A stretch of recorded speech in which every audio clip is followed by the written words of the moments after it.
Let's continue to rank every FCS versus Power Conference matchup in terms of how likely it will result in an upset, where this video will start with an asterisk. I completely forgot to include Grambling State, Ohio State. It's going to rank near the bottom of the list. I gave it the last place spot, least likely to be an upset. Ohio State, extremely talented. Grambling State, not a very good team.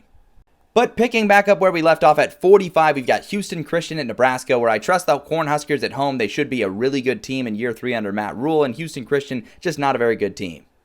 At number 44, we have Elon at Duke. It's not exactly an intimidating environment, but Duke upgraded at quarterback, won 9 games last season, and gives no reason to doubt that they can take care of business versus a lowly FCS opponent.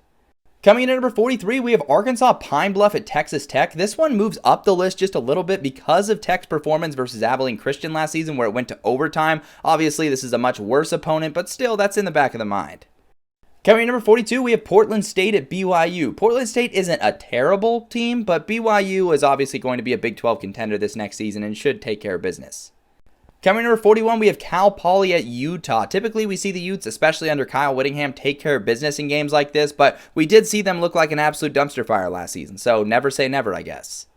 Coming in number 40, we have SC State at South Carolina. Obviously, the Gamecocks expected to be a playoff contender, an SEC contender. However, SC State was really solid this last season, and that's what makes it fall a little bit higher on the list than you would think.